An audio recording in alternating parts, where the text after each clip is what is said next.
She said hard attack. We are trying to go live.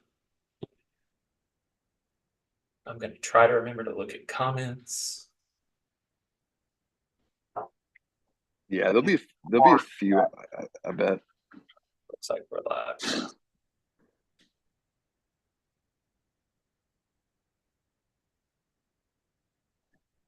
Twitter.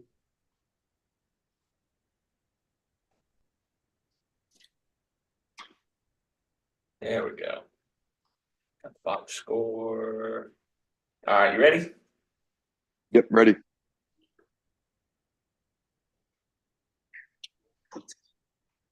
All right, everybody. Another episode of the Jungle Auburn Basketball Podcast is live on YouTube and coming to your podcast feed shortly. Auburn beats Texas A&M 66-55 in the SEC home opener to go to 2-0 in the league.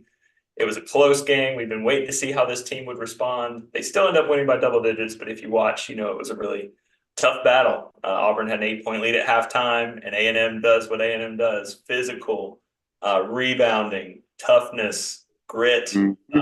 They really gave Auburn a test. They even took a lead in the second half, and when it looked like all was lost, Auburn really found a lot of resolve and bounced back. Got a huge win. Ryan Norman is here to break it down with us for a little bit as he parents and also talks Auburn hoops, which is a great doubleheader to pull. Ryan, would you weren't at the game. Most people know you're our Auburn local, but you watched on TV. You got to listen to Jay Williams. It was great. What'd you think? Yeah. Man, it was you could go a lot of different directions for this game, right? I mean, I think when it comes to just how sloppy it was, and for both teams really, which is a testament, honestly, to I think our defensive prowess, right? That you have two guys who were first team SEC potential SEC player of the year, and you were in their grill the whole game. They couldn't get anything going. And just how physical, we showed a different side of ourselves tonight that I don't think many of us knew that we had. And I think some of our players are still trying to figure that out as well too, which is why I think we leaned a lot on our veterans there towards the end. And you know, we can win a close game, and that's exciting to hear, especially with a team like Texas A&M that's may not be the last time we see them, especially in the SEC tournament. Do we play them again? I forgot to look. Nope. Okay, thank goodness. But they're only going to get better throughout the year. They're starting to figure out things that were going wrong towards the beginning of the year. I think that LSU game kind of woke them up, which is what I was a little concerned about, that they were going to have a chip on their shoulder, try to come out and play really physical, play really tough. And I'm really happy that we responded. I really am. Yeah, great to see. And this is what a long break is all about. Why did my recording stop? That's going to make me angry. You still hear me? Yeah. Weird. It says I don't have space, but I know I have space. Oh my gosh, that's annoying. One more thing I'm going to have to do. Bear with us, YouTube Live.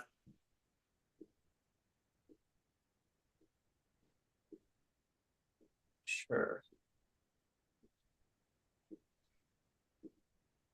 I guess we'll keep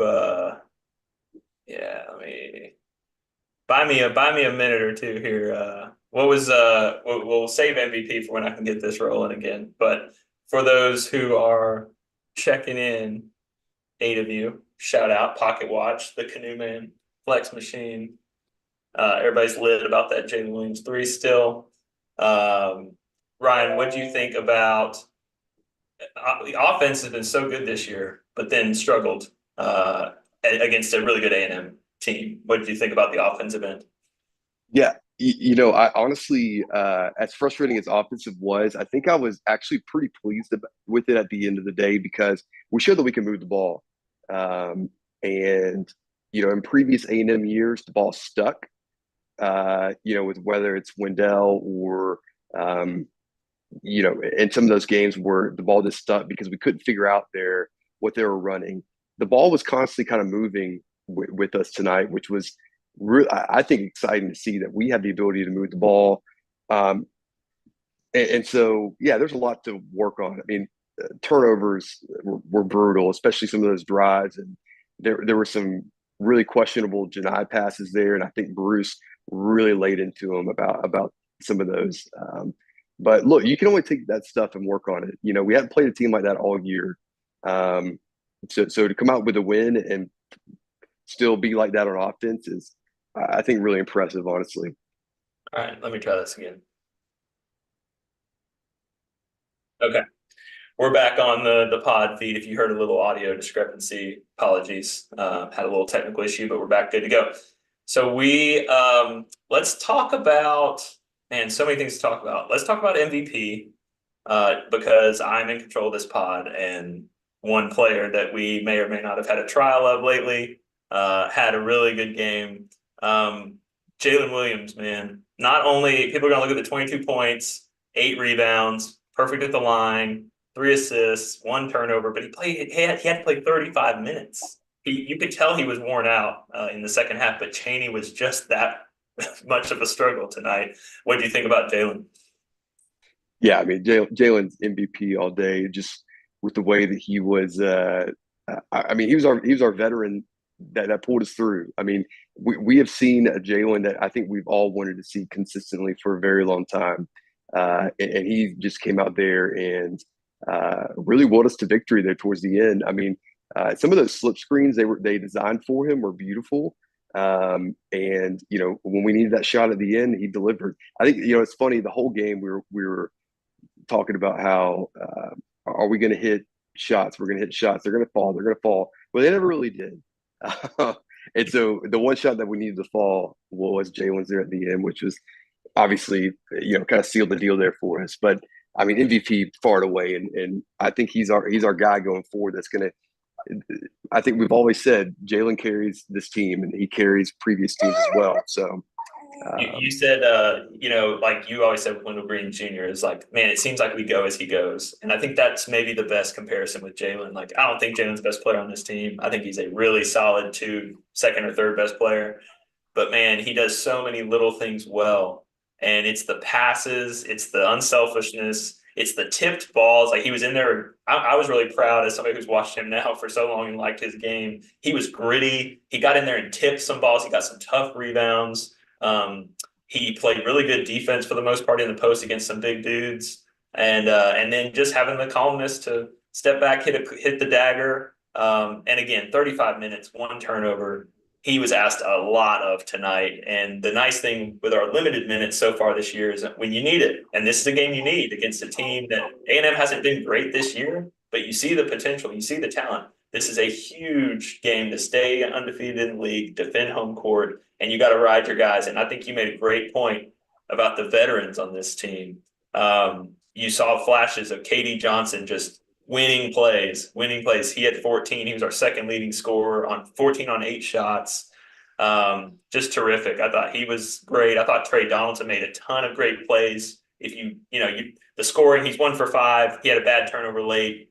But overall, I thought Trey was doing a ton of nice things. Janai, 8 of 10 at the line, and all in the second half. 7 rebounds. It wasn't his night either.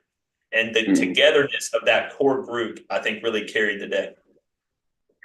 Yeah, I mean, I think that's who we're going to have to rely on a lot in SEC play as some of our, newcomers, if you will, figure out the speed and physicality of the SEC. I think Denver struggled with that a little bit. He showed some toughness there on defense guarding Radford.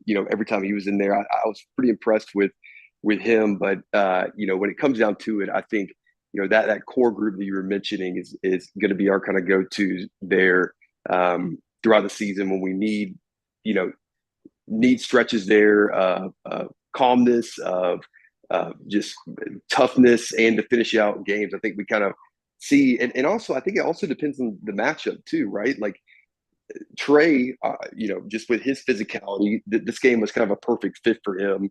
But in other games, Aiden may be the guy that's going to finish out a game just due to the way the teams are playing defense. It's going to be an interesting kind of way that they come up with those lineups and who plays when and where. throughout the SEC play.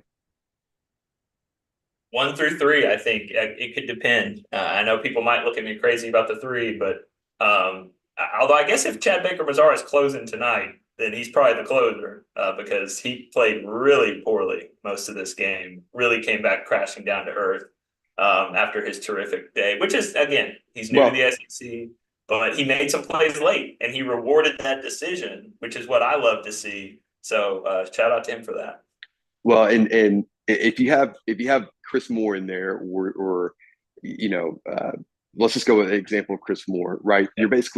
You have four guys on offense. I Yes. mean, so at least with Chad, you have a threat there, and this was a testament to him there at the end, right? Extremely physical game. Obviously, it was talked about a lot. His physical, skinniness, if you will, after that Arkansas game, and the comments he made, and it showed a little bit tonight, right? Like Radford and Taylor got past him pretty easily. Every time he drive, he was getting bumped a lot. But at the end, like you mentioned, he made some plays, he made some defensive stops, and I think we can only we can complain and gripe about some things that these guys did, but at the end of the day, they got it done, and they can Yeah. only learn from this, moving forward. Which is, you want that, you want to win, and you want to be like take some things away to work on, and yeah, that's exciting in my books, honestly. It's a great point. And I love that his plays, the two that come to mind for me were hustle plays, right? One, it was right out of the last TV timeout. He was just on a guy on the inbounds pass, and he just caused enough chaos to go off the guy's leg and get a turnover. And then there was a great play where classic Bruce Pearl. How many times do you see a guy after we make a basket, whoever's the guard or even Jalen sometimes, whoever's closest to the baseline just kind of hangs around, right? They just kind of hang around, see if Hmm. you're going to throw the ball to them, and it never pays off until it does in huge moments. So CBM was that guy, and he caused, I think it was Coleman, who's a big guy, to step over the line. Those little plays, I mean, that's what's so great. I thought he got driven by. I thought he was shooting us out of some. I thought he was taking some li- uh, uh, not liabilities. He's taking some creative liberties with some of his shot selection in the second half when things were going really bad for him. And that's the only reason I would Yeah. go with Chris Moore. It's because I know Chris Moore's not going to jack up anything. And I would rather have Janai, Jalen, Trey, Aiden, KD. I would rather have all those guys shoot at that point. But I do think it's clear based on today's game, this is about as rough as it's going to get for Chad in terms of a matchup.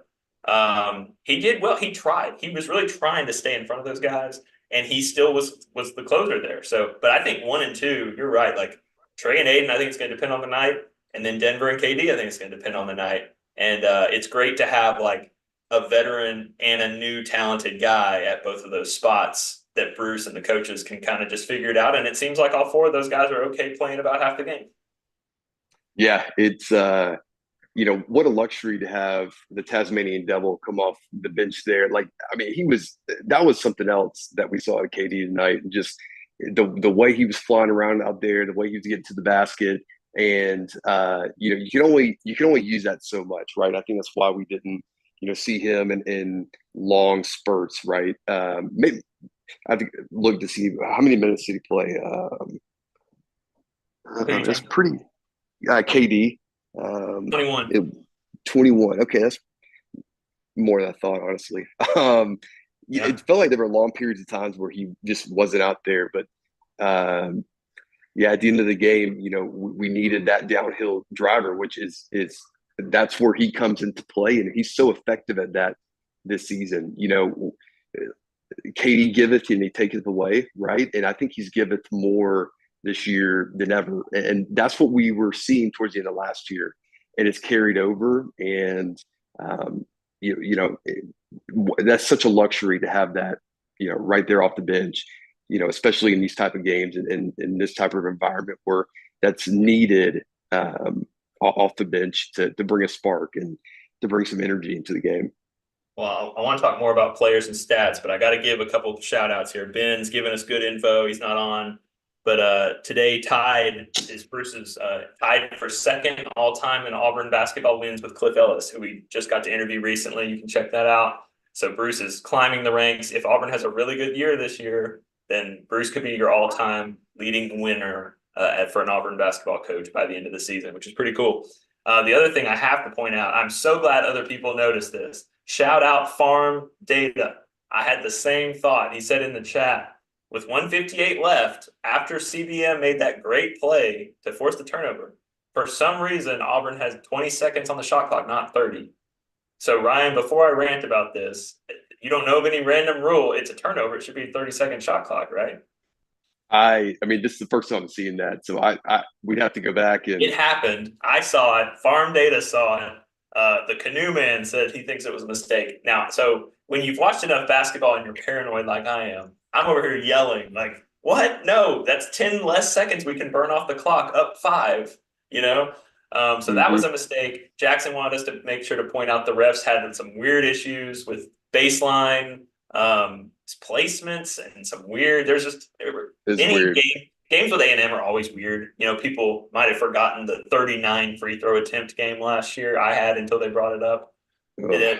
Buzz and them just you got to respect it almost because year in and year out they kind of play this.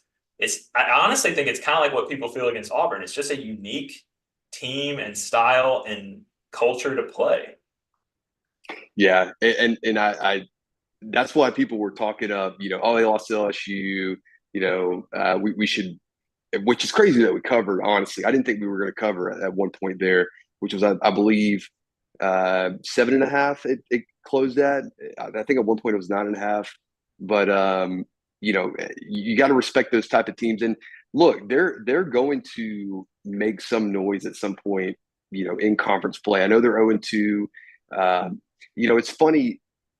We could talk about A&M for a second here, but they brought back 8 or 9 players from last year's team, including 4 out of 5 starters, right? That team last year was second in the SEC, second in the championship game against Alabama. Like, they were legit. And it just goes to show that no matter, even if you bring back everyone from last year, the team is, you never have the same team, right? Like, clearly something is off with this team. Clearly something is different than what we saw last year. But at the same time, they still have that identity and that physical play. So you have to respect it and you have to be cautious with it, no matter who you are. They could go out and upset a Kentucky with their physicality. So I'm not taking this win for granted. I think there's a lot of things we can learn from it. I got to ask. So I only have about 5 minutes left here. So I wanted to ask, what is Yep. your opinion on Chaney Johnson right now? Because it's tough, because it's like there's some games you see it, but then there's some that, like today, like looked like a deer lost in the headlights. I mean, it's just, and so you got to wonder. Obviously Jalen's going to have to play all those minutes. I think he's okay playing a lot of minutes, but it's definitely got to have the coaching staff thinking. There was that one stretch there, I think we all can think about, that it was just like, what is going on here? Yeah, no. First of all, shout out Chris Thomas. He might be right. He said that if the ball is inbounded on the front court, it goes to 20 instead of 30. That could be true. That's probably right, honestly. But I just want to be mad at the refs. Okay, it's part of the fun of basketball. Chaney Johnson, everybody's going to overreact to this. Javon McCormick is the classic example. There was a game, I want to say it was at LSU, where he could not get the ball over half court hardly, and they were just swarming it. When you struggle on a basketball court at this level, it's like blood in the water. And I just remember that so vividly. Jared had to play like 37 minutes that game. But then Javon was fine. And by the end of the year, he was a really important player in our tournament run, and then he had a great year the year after. Now, I don't know if that'll be Chaney Johnson. It is obviously a big step up. He's fine. I think he's a good backup four. I think he's still going to be a good backup four. But I would expect Jalen to play, 25 or 30 minutes instead of 22 or 23 like he's averaging right now. Hopefully it's just a one-game blip. I think things spiraled really fast, right? He missed he missed all 3 of his shots, but the really bad one was, they were doing some token pressure, and we never really had a problem, but he just threw it right to the point guy at about half court, trying to throw it back. Yeah. And it led to an and one. or almost an and one that really was in that momentum swing. And again, like you said with Chris Moore, he's one of the guys that's just not a consistent offensive threat. And there's really only, Leor, Dylan, probably in the traditional sense, Chris Moore, and Chaney. So, I mean, everybody else, all the other seven can score and I think are really good threats. So I think that makes him stand out a little bit. Still super athletic. And I'm just glad we have him as a backup to play as 10 or 11 guys like we are. But it was troubling for sure. Yeah. I think he's got to chalk it up to just an experience game, right? I mean, I know he's a project moving forward. So any experience in anything that we could see flashes of that point towards, development and things towards the future, I think that's what we got to look for, moving forward. But overall, I'm really excited about this win. I was very nervous about it coming in, just knowing, how we play against Texas A&M, what our record is, how we match up, and to get this win and to go into Saturday against LSU, who you know beat A&M at A&M. It's going to be another good test for us. Every night is not a gimme anymore. For example, Purdue got smoked by Nebraska tonight. You just never know in conference play. You got to show up every night. You got to be physical. If you don't hit shots, you're in trouble. And so anyone can win or lose on any given night. So, as much as we like to say that, we should win this game, this is a killer. I think over time, the more that we win this game, these type of games, the more appreciative we'll be of them. I think we just got to keep building and progressing and win these type of games so that when we do get to tournament time and we are in these situations, we've been there before and we know that we can finish them, because last year this team could not finish these type of games at all. So there's some positive trends here that I think we could hang our hat on and say, okay, this is what we got this year. We can win these type of games, even when we're not hitting shots. And that's extremely encouraging. That was the big question, right? Can we win a rock fight? And A&M made this, to give them credit. They kind of mucked the game up. They played their style. There's a reason they've won 9 out of 11 against us. And they, were 38-2 at home in the last 3 years. I believe they at least have one of those wins from last year, right? So, or one of the last couple of years they run together. But great win. This is the kind of win that you learn a lot from. It's a bond. Like, I loved seeing, even when we lost the lead in the second half, there was kind of and I saw it in Janai, and I was a little hard on Janai early in the year in terms of like leadership and but he cares. He cares a lot, and I think he's come a long way in caring about the team. When he's on the bench getting yelled at, and he was giving it back to Bruce, which is one of my favorite things, by the way. I love that Bruce has that green light with his players, and he kind of lets them get away. Like, they can talk back a little bit, and they can hash it out. But he's on the bench, engaged in the game. And he comes back in, pumped up about every defensive possession when he still had 1 point or 3 points. And obviously you would expect that out of one of your leaders. But I just thought there's a buy-in with this group that I think you can really see. And it was great to see in a close game. We hadn't really played a ton of close games. App State comes to mind. Baylor was kind of close late. And like you said, huge to every win in the SEC is big. And the way our schedule lays out, we need to hang in the race as long as we can. And we have a real opportunity these first 4 or 5 conference games to put some wins together. But like you said, every night's going to be tough and every night presents a different challenge. And that's what makes the regular season championship race, to me, like the pinnacle of the sport. March Madness gets so much attention, and it should. But man, the 18-game grind, like, that's what it's all about. And we've done it twice. And maybe we can hang around and give ourselves a chance at a third here. Absolutely. Well, go over some box sets here, and appreciate you having me on, and we'll catch up here at a game in the future. Thanks, Ryan. War Eagle. All right, see ya. All right, chat. This is your time. You're down to just me here. I'm going to go through a few more team overall stats, maybe talk about a few players, do some riffs that I was thinking about, and then we'll wrap it up. Reading through the chat, we're talking about Chaney. Farm Data said he felt like we played terrible, but pulled out the W. the mental toughness of last year's team is a good topic. On one hand, I feel like they were pretty mentally tough because the year just didn't go right. They were dealt a lot of tough losses late. Some bad luck, in my opinion, which just happens sometimes. And they kind of hung in there through that. And I was impressed with that last year. But ultimately, it was nice to see, if Jackson and Ben were here, we might be arguing about, do we have that guy? Do we have the go-to guy? Who's going to go? Who do we go to down the stretch? And I think the beauty of this team is that I think it's going to be different guys every night. Bruce called a play for KD to get downhill and get to the line. And, Janai got some looks late. And then Jalen's came out of the flow of the offense, which a lot of our looks, the way we're playing offense, should come out of what the defense gives you. And having, it is a great point Ryan made.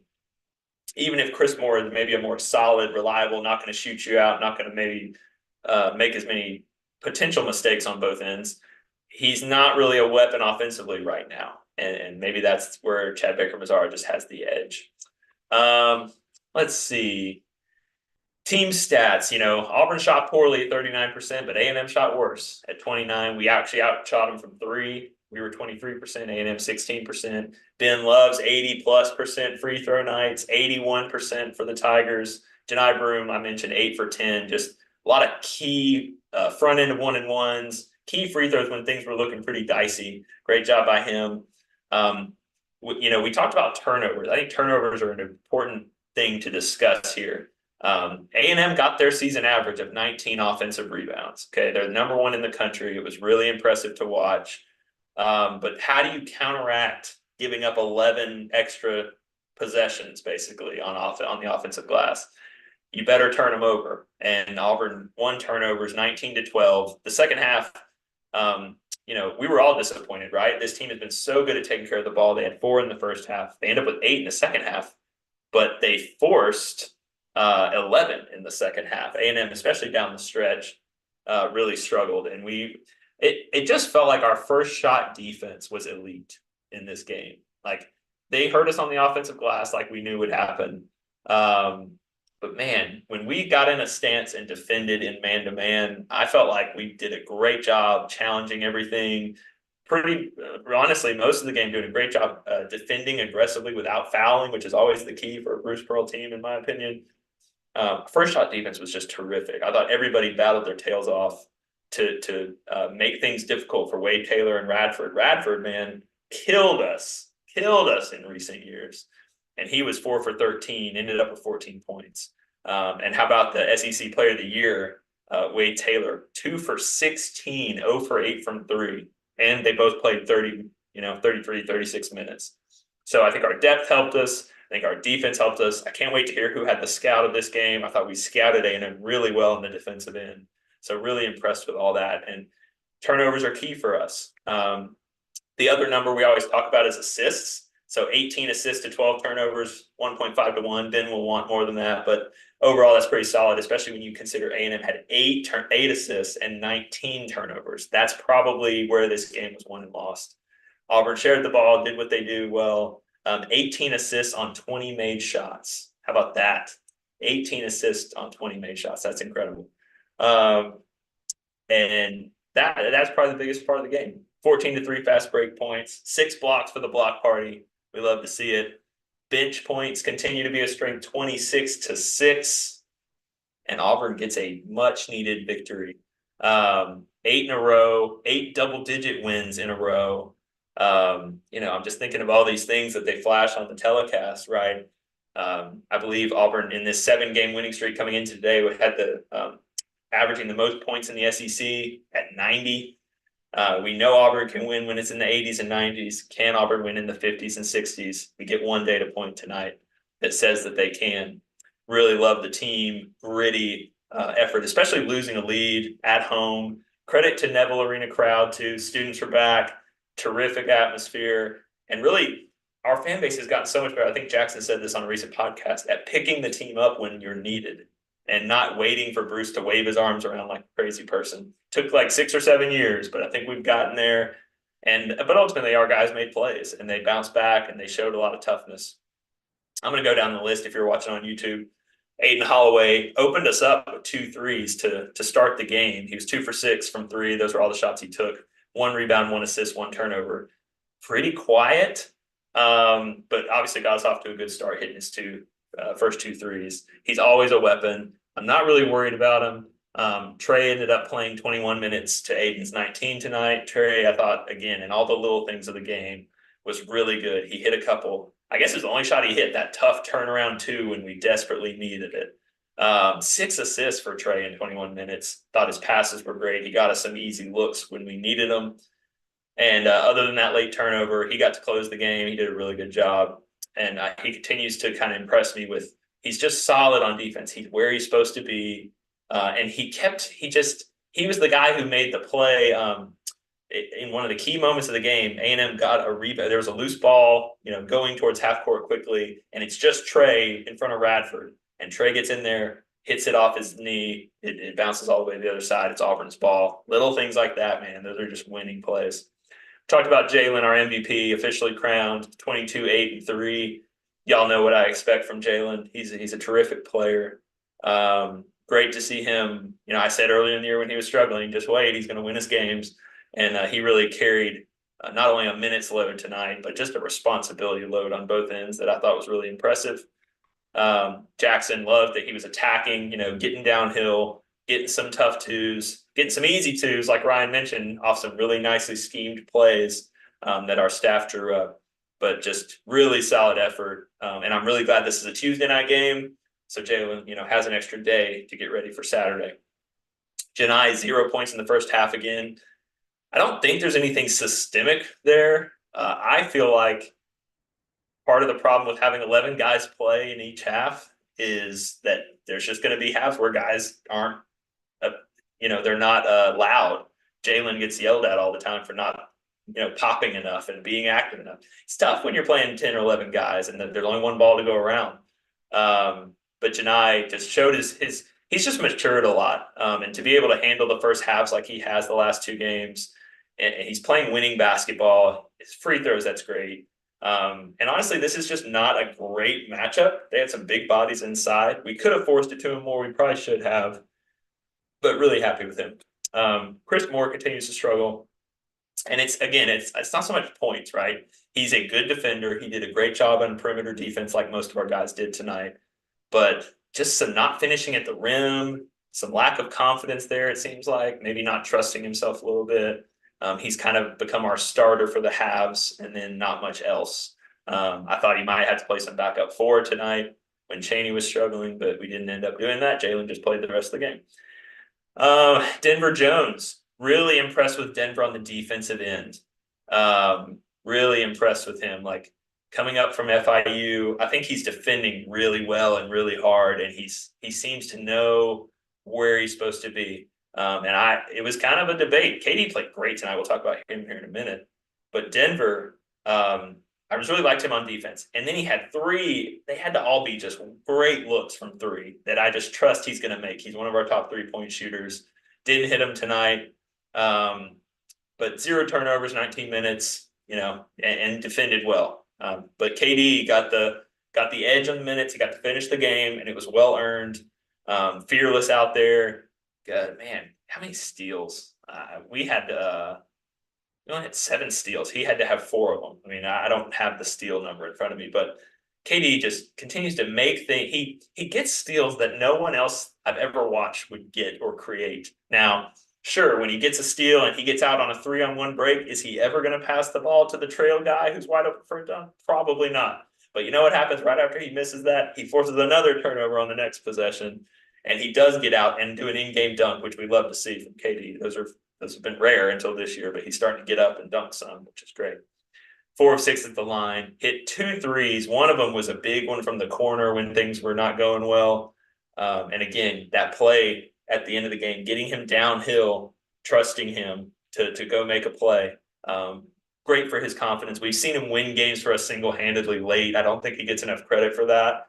And he continues to just play his role the best I've ever seen him play it. He's not really forcing much on the offensive end. And if he can play defense like that, and he's also communicating really well when he's off the ball on defense, like he's he's taken ownership of getting everybody to play their assignment on defense, which I love to see. I think that's been a godsend for him and Chad Baker-Mazara to be close, and they kind of feed off each other. I think KD is just doing a really good job, and it's great to see him. Second leading scorer in this game where offense was so tough. So credit to KD. That was great.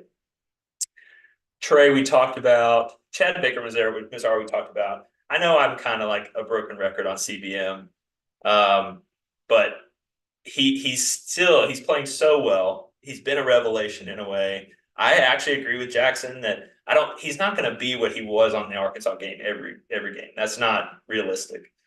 But he still has certain abilities that are very unique, and he does provide us scoring at the three and off the bench. And clearly that role is pretty secure again, because tonight was rough. I mean, it was rough. I think he was frustrated with himself. He missed some opportunities, maybe forced a few things, 3 turnovers, 4 fouls, just not a great game. But again, he made winning plays late, and he earned those minutes on the floor. I might have not played him, but he came right out of that last TV timeout, stayed on the floor, made defensive plays. You love to see it. And he's going to hit those threes too. He was over 3. We've seen him all year. He can shoot. I feel good about him in Denver, continuing to, they'll hit those shots. I feel good about the quality of the looks that we're getting. Lior played 2 minutes in the first half, didn't play in the second half. I believe that's the first half all year that Lior didn't get in. So if you're a nerd like me, you might be watching to see if this rotation shrinks at all. I kind of have thought it would be a 10-man rotation eventually all year. But if Chris Moore's kind of struggling, I'm not so sure they won't keep sprinkling in Lior some, just to spell Chad Baker-Mazara. Chad Baker-Mazara played 27 minutes tonight, which I think might be a season high. That's a lot. He was right behind Janai and way behind Jalen, but third leading minutes getter on this team tonight. Chaney we talked about, and then Dylan. We got to talk about do-it-all Dylan, man. 12 minutes, 6 points, 5 rebounds, 2 assists, 0 turnovers, made his 3 shots. Dylan he's great on the bench. We brag about Dylan all the time. It's just great to have a backup center like that. He was really good in the first half. Maybe as a change of pace at the center. He's a great rebounder. Thought he was physical, and he kind of helped match the physicality of Texas A&M. So just terrific. He's a big part of this game. Great win overall. So anything else on this game? Let me check the chat. Yeah, do it all, Dylan. We got some WDEs in here, War Eagle. Somebody just mentioned something about CBM having a bad game. He does give people fits. He is a unique, kind of weird player, right? He's long, and Jackson's talked about how he kind of he just draws fouls a lot, and I think it just looks different. Even sometimes his 3-point stroke looks a little different. He obviously plays with an edge. We love the Spanish trash talking stories that are coming out. Him and KD definitely have like a Batman and Robin kind of thing. And before I forget, I've got to mention again, I've never seen anything like this in all of my time watching college basketball. I've never seen a team play 6 through 10. I'm calling them the second line like Jackson and Ben did. That's great. They're not bench players. They're the second wave. They're the second line. So many halves this year. Those guys are all on the floor together, and they turn games. It's incredible.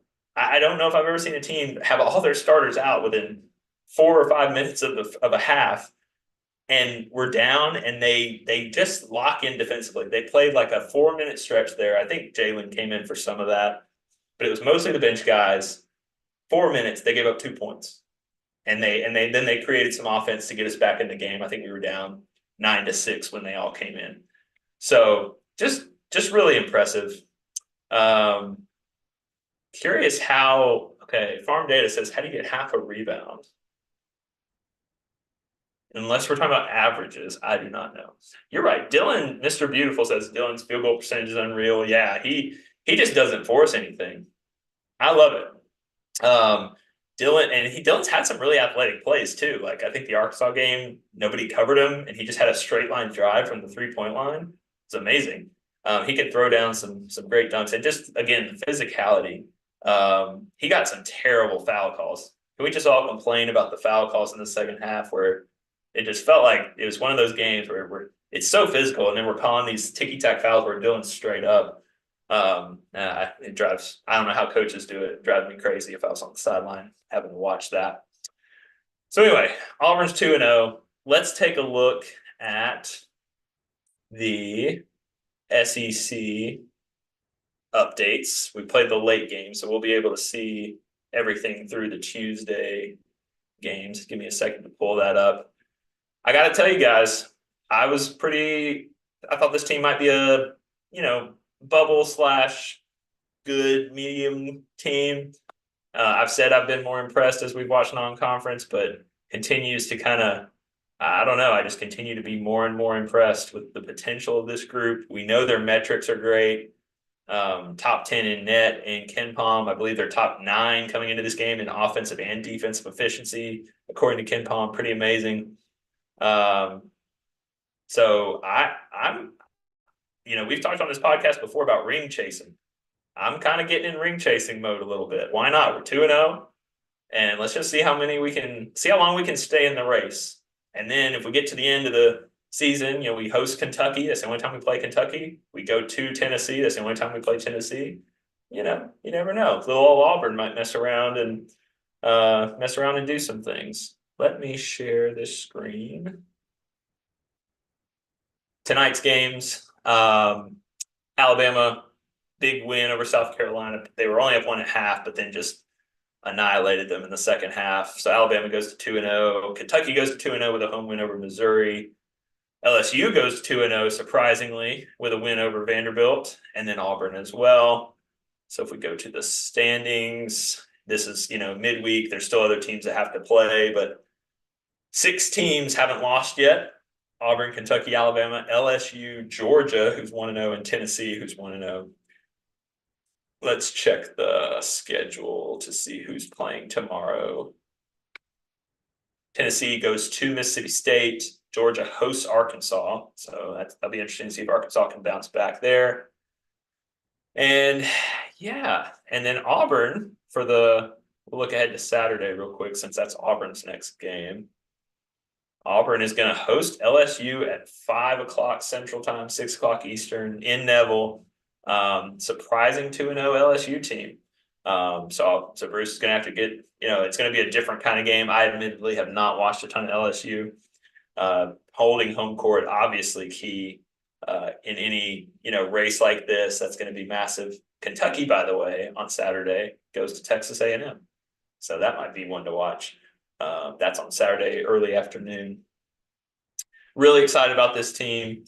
Really excited about how they're playing right now. Just really impressed. Really impressed with them overall. Oh man, I totally forgot. Y'all are doing a great job in the chat, giving me some good content as I go solo. We'll wrap it up here in a second, but forgot Katie sat out the first half of the App State game. Wow, that's crazy.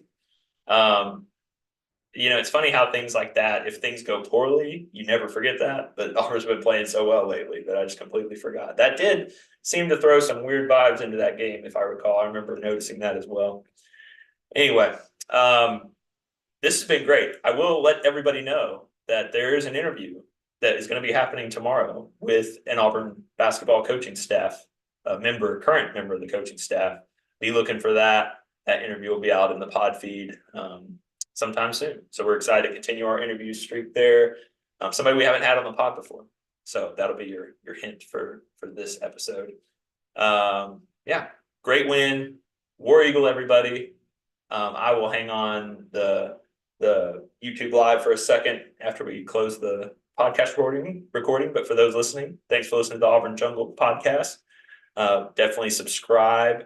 Give us some reviews, give us some comments. We love the engagement this year. We've been trying to step up kind of our abilities to engage with you guys. The virtual Tumors Corner continues to be fun after these wins. Hopefully we can keep it going against LSU on Saturday.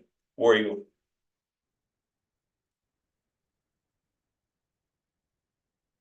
All right.